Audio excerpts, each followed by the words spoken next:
Hi കൂട്ടുകാരെ, പുതിയൊരു വീഡിയോയിലേക്ക് എല്ലാവർക്കും സ്വാഗതം. അങ്ങനെ സൂര്യയുടെ മദ്യപാനം നന്ദിനി നിർത്തണം കേട്ടോ. പതിയെ പതിയെ നന്ദിനിയുടെ മഹത്വം എന്തെന്ന് പത്മ തിരിച്ചറിയുന്ന ആ എപ്പിസോഡുകളിലോട്ടാണ് കേട്ടോ ഇനി പോകുന്നത്. അങ്ങനെ യതീന്ദ്രൻ്റെ പിറന്നാൾ സമ്മാനമായി സൂര്യ ആ ഒരു ഫാമിലി ഫോട്ടോ കൊടുക്കുകയാണ്. അതിൽ സൂര്യ തൻ്റെ ഭാര്യയായി നിർത്തുന്ന ആ ഒരു ഫോട്ടോ നന്ദിനിയും കൂടി ആഡ് ചെയ്തിട്ടാണ് കേട്ടോ ആ ഫാമിലി ഫോട്ടോയിൽ യതീന്ദ്രൻ, പത്മ, രണ്ടും പെൺകുട്ടികൾ, അവരുടെ ഭർത്താവ്, അതുപോലെ തന്നെ സൂര്യ, നന്ദിനി വന്നതിൽ പത്മക്ക് അങ്ങ് മൊത്തത്തിൽ ഭ്രാന്തിളകി കേട്ടോ. തൻ്റെ ഭർത്താവ് തന്നെ വിളിക്കാതെ നന്ദിനിയുടെ വായിൽ കേക്ക് മുറിച്ച് വെച്ചതിന് ആ ഒരു കലിപ്പ് പോലും ഉണ്ട്. അതിനിടയ്ക്കാണ് സൂര്യ ഈ സർപ്രൈസ് കൊടുക്കുന്നത്. അച്ഛനാണെങ്കിലോ യതീന്ദ്രനാണെങ്കിലോ എല്ലാവർക്കും മുന്നിൽ, വന്ന അതിഥികൾക്ക് മുന്നിൽ പറയാണ്, ഇത്രയും നല്ലൊരു ഭാഗ്യം എനിക്ക് കിട്ടാനില്ല. എനിക്ക് കിട്ടിയതിൽ വെച്ച് ഏറ്റവും വലിയൊരു സർപ്രൈസാണ് നീ തന്നിരിക്കുന്നത്. എൻ്റെ വീട്ടിൽ ഇങ്ങനെ ഒരു ഫാമിലി ഫോട്ടോ ഇല്ല എന്നൊക്കെ പറഞ്ഞിട്ട് ആ ഫാമിലി ഫോട്ടോ എല്ലാവർക്കും മുന്നിൽ വെച്ച് ഭിത്തിയിൽ തന്നെ തൂക്കുന്നുണ്ട് കേട്ടോ. അങ്ങനെ പിന്നീട് എല്ലാവരും പോയതിനു ശേഷം നന്ദിനി ചോദിക്കുകയാണ് സൂര്യയോട്, എന്തിനാ സൂര്യ സാർ ഈ വേണ്ടാത്ത പഠിക്ക് നിന്നത്? എന്ത് പണിയാടോ ഞാൻ ചെയ്തത്? അല്ല, ആ ഫാമിലി ഫോട്ടോ എന്തിനാണ് അവിടെ സൂര്യ സാർ അവിടെ അച്ഛന് സമ്മാനമായി കൊടുത്തത്? പിന്നെ എൻ്റെ അച്ഛന് ഞാൻ അങ്ങനെ ഒരു സമ്മാനം എനിക്ക് കൊടുക്കണം തോന്നി, അത് കൊടുത്തതിൽ എന്താടോ തനിക്ക് കുഴപ്പം? അതെ, അവിടെ ചെയ്തത് മൊത്തം തെറ്റാണ്. എന്ത് തെറ്റാടോ ഞാൻ ചെയ്തത്? അവിടെ പാടില്ലാത്ത ഒരാളെ സൂര്യ സാറ് വിളിച്ചു. ആരെയാടോ വിളിച്ചത്? എൻ്റെ അമ്മയല്ലേ? അതല്ല, എന്നെയാണ് വിളിച്ചത്. നിങ്ങളുടെ അമ്മയ്ക്ക് ആ കേക്ക് മുറിക്കുന്ന സമയത്ത് എന്നെ അവിടെ നിർത്തുന്നത് ഇഷ്ടമില്ലെങ്കിൽ എന്നെ അങ്ങ് മാറ്റി നിർത്തിയാൽ അവിടെ ആ കേക്ക് നല്ല ഭംഗിയായി നടക്കും. ഇപ്പോൾ എന്താ ഭംഗിയായി നടന്നില്ലേ? എന്നാലും നിങ്ങളുടെ അച്ഛൻ്റെ, അതായത് യതീന്ദ്രൻ സാറിൻ്റെ ഒപ്പം നിൽക്കേണ്ട ആൾ പത്മയാണ്, പത്മാ മേഡമാണ്. പത്മാ മേഡത്തിനാണ് കേക്ക് വായിൽ വെച്ച് കൊടുക്കേണ്ടത്. ആ സമയം പത്മാ മേഡത്തിന് പകരം എനിക്ക് യതീന്ദ്രൻ സാറ് നിർത്തിയത് ഈ ഒരു വർഷം മുഴുവൻ പത്മാ മേഡത്തിൻ്റെ മനസ്സിലുണ്ടാവും. അത് ഒരിക്കലും ഒരു പെണ്ണിനെ താങ്ങാൻ കഴിയാത്തൊരു സംഭവമാണ് ഉണ്ടാക്കിയത്. ആ സംഭവം ഉണ്ടാക്കാനുള്ള കാരണക്കാരൻ സൂര്യ സാറല്ലേ? കാരണക്കാരി ഞാനുമായി മാറിയില്ലേ? എന്തിനാണ് സൂര്യ സാർ ഓരോ പ്രശ്നത്തിനും മുകളിലൂടെ പ്രശ്നം ഉണ്ടാക്കുന്നത്? എടോ, എൻ്റെ അച്ഛൻ തന്നെ മാറ്റി നിർത്തിയതല്ലല്ലോ. അല്ല, പിന്നെ തന്നെ ആരാ മാറ്റി നിർത്തിയത്? അത് പിന്നെ ഞാനവിടെ നിന്നും പണിക്ക് പോയതാണ്. നിൻ്റെ ഒരു പണിയെന്ന് പറഞ്ഞ് നീ എന്നോട് മുടന്ത ന്യായങ്ങളൊന്നും പറയണ്ട. നീ ആ ടെറസിൽ അങ്ങനെ പണിയെടുക്കുകയാണെങ്കിൽ എൻ്റെ അമ്മക്കോ ബാക്കിയുള്ളവർക്കോ ഒരു പ്രശ്നം ഉണ്ടാവില്ല. എൻ്റെ അച്ഛൻ്റെ പിറന്നാളിൽ ആ കേക്ക് മുറി സമയത്ത് നീ അവിടെ വേണമെന്ന്. എന്നാൽ എനിക്ക് എൻ്റെ അച്ഛനും ആ ഒരു ആഗ്രഹം ഉണ്ടായിരുന്നു. എന്നാലും സാറേ, ഞാൻ നിൽക്കുന്നതിന് പകരം പത്മാ മേഡല്ല അവിടെ നിൽക്കുന്നത്. അത് ആരും പറഞ്ഞയച്ചതല്ലല്ലോ. എൻ്റെ അച്ഛനോടുള്ള ദേഷ്യത്തിന് അവിടെ നിന്ന് പോയതല്ലേ. എൻ്റെ അച്ഛൻ വായോ പത്മ എന്നൊക്കെ പറഞ്ഞ് കാല് പിടിക്കണം എന്നുള്ളൊരു തോന്നൽ കൊണ്ടല്ലേ. എൻ്റെ അച്ഛനെ അതിന് കിട്ടില്ല. അതുകൊണ്ട് അച്ഛൻ നിനക്ക് കേക്ക് മുറിച്ച് തന്നു. ഇനി അക്കാര്യം വിട്ടേക്കെന്ന് പറയുന്നത് കേട്ടോ. അങ്ങനെ അക്കാര്യങ്ങൾ കഴിഞ്ഞു പോവാണ്. പിന്നീട് പിറ്റേ ദിവസം രാവിലെ എണീക്കുകയാണ്. രാവിലെ എണീറ്റോണ്ട് തന്നെ നന്ദിനി കാണുന്ന കാഴ്ച, മണി മാലയിട്ടിരിക്കുന്നു കേട്ടോ. മണി സ്വാമിയായിരിക്കുന്നു. ഇതെന്താ രാവിലെ തന്നെ പോയിട്ട് മാലയിട്ടിരിക്കുന്നു? ഓ, എനിക്ക് ഇന്ന അമ്പലത്തിൽ പോകണമെന്ന് ആഗ്രഹം തോന്നി, അവിടെ ഞാൻ പോയി. അപ്പം മാല അങ്ങ് ഇട്ടു. ഒരുപാട് കാലമായി ഞാൻ ഇങ്ങനെ മലയ്ക്ക് പോകണമെന്ന് ആഗ്രഹിക്കുന്നു, അതുകൊണ്ട് മാലയിട്ടു എന്നൊക്കെ പറഞ്ഞിട്ട് ഇങ്ങനെ സ്വാമി അയ്യപ്പ എന്നൊക്കെ പറഞ്ഞ് ഇങ്ങനെ വിളിച്ചും കൊണ്ടിരിക്കുകയാണ് കേട്ടോ. അപ്പം നല്ല കാര്യം എന്ന് പറയണേ. അങ്ങനെ ഈ സമയം സൂര്യ സ്റ്റെയറിൽ നിന്ന് ഇറങ്ങി വരികയാണ്. അപ്പോൾ യതീന്ദ്രൻ ഇപ്പുറത്തൂടെ ഇറങ്ങി വരുന്നുണ്ട്. അപ്പോൾ യതീന്ദ്രൻ ചോദിക്കുകയാണ്, സ്വാമി മാല ഇട്ടില്ലേ എന്നൊക്കെ ഇങ്ങനെ പറയുന്നുണ്ട്. അതായത് മണിയെ വിളിക്കുകയാണ്. ഓ, മാല ഇടണം തോന്നി, ഇപ്പോൾ അതിന് നല്ലൊരു സന്ദർഭമാണല്ലോ, അപ്പം ഞാൻ ഇട്ടു എന്ന് പറയണം. അങ്ങനെ സൂര്യ ഉമ്മറത്ത് പോകുമ്പോൾ യതീന്ദ്രൻ പേപ്പർ വായിക്കാൻ ഉമ്മറത്ത് പോകുമ്പോൾ യതീന്ദ്രനെ ഞെട്ടിപ്പിച്ച ആ കാഴ്ച, യതീന്ദ്രൻ ആകെ ഷോക്കോട് കൂടി നിൽക്കുകയാണ്. ആ സമയം സൂര്യ അങ്ങോട്ടേക്ക് കടന്നു വരും. സൂര്യ എന്ന് പറഞ്ഞ് വിളിക്കുന്നുണ്ട്. അപ്പോൾ സൂര്യ ഓടി വരുന്നുണ്ട്. എന്താച്ചാ? അപ്പോൾ സൂര്യ ആണെങ്കിലോ ഈ ഒരു കാഴ്ച കണ്ട് സൂര്യ ആകെ ഞെട്ടലോട് കൂടി നിൽക്കണം. നന്ദിനി നീങ്ങ് വന്നേ എന്ന് പറയണേ. അങ്ങനെ നന്ദിനിയും വന്നു, അതുപോലെ തന്നെ മണിയും വന്നു. എല്ലാവരും വരുമ്പോൾ വലിയ ഞെട്ടൽ തന്നെ അവരിൽ ഉണ്ട് കേട്ടോ. അവർക്ക് വലിയൊരു പേടി തന്നെ തോന്നുന്നത്. എന്താണ് ഈശ്വര ഈ കാണുന്നത്? കാണാൻ പാടില്ലാത്തൊരു കാര്യമാണല്ലോ കണ്ടിരിക്കുന്നത് എന്ന ലെവലിൽ ഇങ്ങനെ നിൽക്കണം കേട്ടോ. പിന്നീടാണെങ്കിലോ ഇവരിങ്ങനെ ഈ ഒരു ഞെട്ടലിൽ നിൽക്കുമ്പോൾ ഉടൻ തന്നെ നന്ദിനി ഓടി വരികയാണ്. നന്ദിനിക്ക് പറയാനില്ല, ഈശ്വര ഇനി ഇവിടെ ഒരു ഭൂകമ്പം നടക്കുമല്ലോ എന്ന് പറഞ്ഞ് നന്ദിനി നിൽക്കുമ്പോൾ ഇതാര് കീറി എൻ്റെ ഫാമിലി ഫോട്ടോ ആര് കീറി? ഞാൻ എൻ്റെ അച്ഛന് സമ്മാനമായി കൊടുത്ത ഈ ഫാമിലി ഫോട്ടോ ആര് കീറി എന്ന് പറഞ്ഞ് സംസാരമായിരിക്കുന്നു കേട്ടോ. അപ്പോഴേക്കും വീണ്ടും പറയാണ്, ഉടൻ തന്നെ നന്ദിനിയോട് ചോദിക്കുകയാണ്, നന്ദിനി നീയാണോ? ഞാൻ കീറിയില്ല. മണി നീയാണോ? ഞാൻ കീറിയില്ല. അച്ഛന് നൽകിയ ഈ സമ്മാനം ആര് കീറി? അപ്പോഴേക്കും ഇന്ദ്രജയ, വേദയും വിജയൊക്കെ ഓടിയെത്തരുത്. അപ്പോൾ അവരോട് ചോദിക്കുകയാണ്, അളിയൻ്റെ പണിയല്ലേ, കുനിഷ്ഠ ബുദ്ധി അളിയനൊക്കെ അറിയുള്ളൂ, അളിയനല്ലേ ഇത് ചെയ്തത്? അയ്യോ ഞാനിത് ചെയ്തില്ല, ഞാനിത് അറിഞ്ഞത് പോലുമില്ല, ഞാനിത് ഇപ്പോഴേ കാണുന്നു. അപ്പോൾ ഇന്ദ്രജ നീയല്ലേ എന്ന് ഇന്ദ്രജയോട് സൂര്യ ചോദിക്കുമ്പോൾ ഇന്ദ്രജ പറയാൻ, അയ്യോ സൂര്യ ഞാനല്ല, എന്നാൽ നീ ആയിരിക്കൂലടി കുശുമ്പെത്തി, നിനക്ക് കുറച്ച് കുശുമ്പ് കൂടുതലാണ്, മര്യാദക്ക് പറഞ്ഞോ, നിങ്ങളിൽ മൂന്നാളല്ലാതെ വേറെ ആരും ഇത് ചെയ്യില്ല, മര്യാദക്ക് പറ എന്ന് പറഞ്ഞ് സൂര്യ ഒച്ച എടുക്കുമ്പോൾ ഉടൻ തന്നെ പറയണം, ഞാനൊരു കാര്യം പറയാം, ഇതാരാണെന്ന് പറഞ്ഞില്ലെങ്കിൽ പറയിപ്പിക്കാൻ എനിക്കറിയാമെന്ന് പറയുമ്പോൾ പത്മ അങ്ങോട്ടേക്ക് കടന്നു വന്നു കേട്ടോ. പത്മ പറയണേ, ഞാനാണ് കയറിയത്, എങ്ങനെ നിനക്ക് പറയിപ്പിക്കാൻ കഴിയും? ഞാൻ പറഞ്ഞു എൻ്റെ കൂടെ ഇവിടുത്തെ വേലക്കാരി ഒരിക്കലും നിൽക്കാൻ പാടില്ലെന്ന് ഞാൻ പറഞ്ഞു, എന്നിട്ടും എൻ്റെ വാക്കുകൾക്ക് വിലയില്ലാതെ ഈ വീട്ടിലെ വേലക്കാരിയെ എനിക്കൊപ്പം നിർത്തിയത് ആരോട് ചോദിച്ചിട്ടാ? എന്നോട് ചോദിച്ചിട്ടില്ലല്ലോ നീ ചെയ്തത്. അത് കേൾക്കുന്ന സൂര്യ, നിങ്ങൾ ഈ ചെയ്തതിനുള്ള തിരിച്ചടി ഞാൻ നിങ്ങൾക്ക് തന്നിരിക്കും.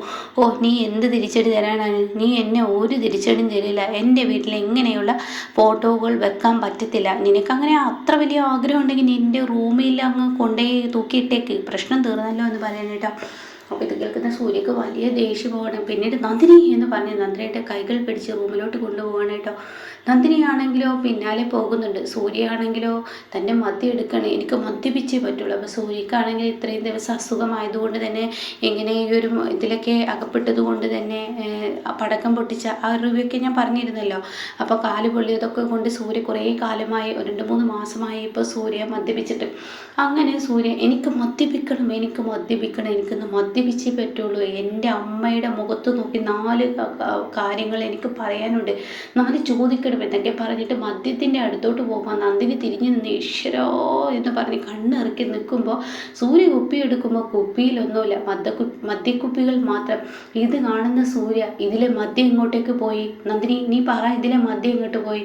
അത് ഞാൻ എടുത്ത് കളഞ്ഞു. എന്താ നന്ദിനി നീ പറയുന്നത്? ഇതെടുത്ത് കളഞ്ഞു എന്നോ? ഇത് വിദേശ മദ്യമാണ്. അതെന്താ വിദേശ മദ്യമാണെന്ന് ഇത് കളയാൻ പാടില്ല. നന്ദിനി നീ എന്നെ ഭ്രാന്ത് പിടിപ്പിക്കല്ലേ, എനിക്ക് മദ്യപിക്കണം. സാർ ഇപ്പോൾ മദ്യപിക്കണ്ട സാർ ഇപ്പോൾ 4-5 മാസമായി മദ്യപിച്ചിട്ട്, ഇനിയിപ്പോൾ മദ്യപിക്കണ്ട. അത് പിന്നെ എനിക്ക് മദ്യപിച്ചേ പറ്റുള്ളൂ, എന്നാലാണ് എൻ്റെ അമ്മ എന്ന് പറയുന്നവരുടെ മുഖത്ത് നോക്കി പറയാൻ പറ്റുള്ളൂ. സാറിൻ്റെ അമ്മയോട് പറയാനുള്ള ധൈര്യം ഇല്ലാതിട്ടാണല്ലേ ഈ മദ്യപിക്കുന്നത്. സാറിന് എന്തെങ്കിലും പറയാണ്ടെങ്കിൽ സാറിൻ്റെ അമ്മയുടെ മുഖത്ത് നോക്കി പറ, അല്ലാതെ മദ്യപിച്ചിട്ടല്ല പറയേണ്ടത്. ഈ മദ്യപിച്ച് ലക്ക് കെട്ട് വെളിവില്ലാതെ സാർ എന്തെങ്കിലും വിളിച്ചു പറയുന്നത് എന്നൊക്കെ ആയിരിക്കും അമ്മ കരുതുക. പറയാനുണ്ടെങ്കിൽ ഇപ്പോൾ പറയും, നന്ദിനി എനിക്കതൊന്നും പറയാൻ പറ്റില്ല, എനിക്കിപ്പോൾ മദ്യപിക്കണം. നിന്നോട് ആര് പറഞ്ഞു നന്ദിനി നിന്നെ ഞാൻ എന്നൊക്കെ പറയൂ കേട്ടോ. ഷർട്ട് മേടിച്ച് അടിച്ചതിൽ പിന്നെ നന്ദിനെ അടിക്കാൻ തോന്നില്ല കേട്ടോ. നീ എന്നെ ഓരോന്ന് പറഞ്ഞ് ഭീഷണിപ്പെടുത്തുന്നത് കൊണ്ടാണ് നിന്നെ ഞാൻ അടിക്കാത്തത് എന്ന് പറഞ്ഞിട്ട് തൻ്റെ ഫോൺ എവിടെ സാറിൻ്റെ ഫോൺ അതാ പോക്കറ്റിലുണ്ടല്ലോ. അങ്ങനെ പോക്കറ്റിൽ നിന്ന് ഫോണെടുത്ത് വിവേകിനെ വിളിക്കണം. വിവേക് നീ പെട്ടെന്ന് എനിക്ക് മദ്യവുമായി വേഗം വാ. അതെന്തിനാ സൂര്യ നീ ഇപ്പം മദ്യപിക്കുന്നത്? ഒത്തിരി ആയില്ലേ നീ മദ്യപിച്ചിട്ട്? എനിക്ക് പറ്റില്ല, എനിക്ക് മദ്യപിക്കണമെന്ന് തോന്നിക്കഴിഞ്ഞാൽ അപ്പം മദ്യപിക്കണം, അത് നിനക്കറിയുന്ന കാര്യമല്ലേ, ഇപ്പം കൊണ്ടുവരുന്നോ നീ എന്ന് പറഞ്ഞിട്ട് ഒച്ച എടുക്കുമ്പോൾ ഉടനെ ശരി എന്ന് പറഞ്ഞ് കട്ടി കേട്ടോ. ഇതേ സമയം അങ്ങോട്ടും ഇങ്ങോട്ടും ദേഷ്യത്തോടു കൂടി സൂര്യ നടന്നിട്ട് പറയണം, എനിക്ക് മദ്യപിക്കണം, എനിക്കൊന്ന് മദ്യപിക്കണം, എൻ്റെ അമ്മക്ക് 4 സംസാരം എൻ്റെ അമ്മയുടെ മുഖത്തടിച്ച് പറയണം എന്നൊക്കെ പറയുമ്പോൾ നന്ദിനി ഓടുകയാണ്. നന്ദിനി ആരും അറിയാതെ വിവേകിനെ വിളിക്കും.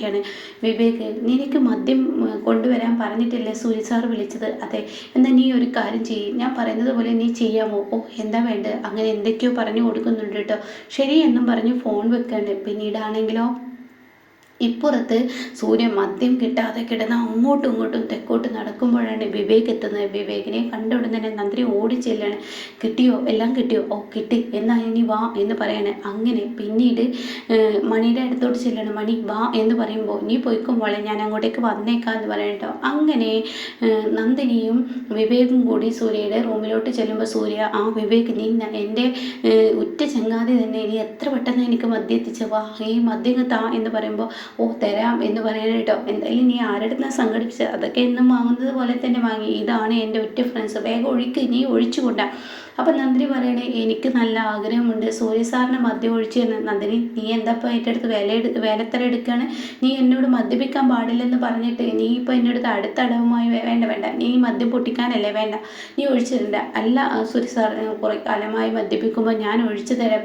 സൂര്യ സാർ ഒന്ന് കണ്ണടച്ച് നിൽക്കുമോ? അത് വേണ്ട നന്ദിനി, നിൻ്റെ അടുത്തുള്ള വേലത്തരം എൻ്റെ അടുത്ത് വേണ്ട, അത് വേണ്ട, ഞാൻ കണ്ണടിച്ച് നിൽക്കുന്നില്ല. സൂര്യ സാർ കണ്ണടിച്ച് നിൽക്കില്ലേ? അപ്പോൾ വിവേക് പറയണേ ഞാനില്ലേ ഇവിടെ സൂര്യ, അപ്പോൾ ഒരിക്കലും ഒരു കള്ളത്തരം നന്ദിനി ചെയ്യാൻ ഞാൻ സമ്മതിക്കത്തില്ല, നീ എന്തിനും കണ്ണടിച്ച് നിന്നേക്കെന്ന് പറയാം. അപ്പോഴാണ് കേട്ടോ അങ്ങോട്ടേക്ക് മണി കടന്നു വരുന്നത്. മണിയാണെങ്കിലോ സ്വാമിയാണല്ലോ. അപ്പോൾ മണി കടന്നു വരുമ്പോൾ ഇതെന്താ മണിയുടെ സൗണ്ട്? അപ്പോൾ ഉടൻ തന്നെ സാറൊന്ന് കുനിഞ്ഞു നിന്നേ. അതെന്തിനാ ഞാൻ കുനിഞ്ഞു നിൽക്കുന്നത്? അല്ല സാറിൻ്റെ കാലിലുള്ള ചെരുപ്പൊന്നും ഊരി, അതെന്തിനാ ചെരുപ്പ് ഊരുന്നത്? അല്ല സാർ ഒരു നല്ലൊരു സാധനമല്ലേ കഴിക്കുന്നത്, അപ്പോൾ അത് കുടിക്കുമ്പോൾ അതിൻ്റേതായ ഒരു ബഹുമാനം കൊടുക്കണ്ടേ, അതുകൊണ്ട് സാറ് എന്തായാലും ചെരുപ്പൂര്. അപ്പോൾ ഷൂ അപ്പം തന്നെ ഊരി കളയാണ് കേട്ടോ. എന്നിട്ട് ഞാൻ എന്തിനാ കുഞ്ഞു നിൽക്കുന്നത്? അല്ല ഫസ്റ്റ് മദ്യപിക്കുമ്പോൾ എൻ്റെ കൈ കൊണ്ട് ആയിക്കോട്ടെ എന്ന് കരുതിയാണെന്ന് പറഞ്ഞിട്ട് മണി തൻ്റെ ആ ഒരു വിവേക് കൊണ്ടുവന്ന ആ കവറിൽ നിന്നും ആ മാല എടുക്കണം കേട്ടോ. എന്നിട്ട് സൂര്യയുടെ കഴുത്തിലോട്ട് അങ്ങ് ഇട്ട് കൊടുക്കുകയാണ്. ഇതേ സമയം സൂര്യ എന്താണ് തൻ്റെ കഴുത്തിൽ വീണതെന്ന് അറിയുന്നില്ല. അങ്ങനെ സൂര്യ കണ്ണ് തുറന്ന് നോക്കുമ്പോൾ താൻ കാണുന്ന കാഴ്ച തൻ്റെ കഴുത്തിൽ മാല ഇട്ടോ.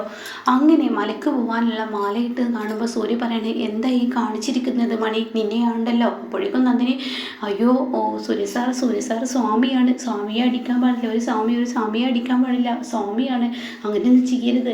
അപ്പോഴേക്കും വിവേക് നീ എന്താടാ കാണിച്ചത്, നീ എനിക്ക് മദ്യമെന്ന് പറഞ്ഞു കൊണ്ടുവന്നത് ഇങ്ങനെയാണോ?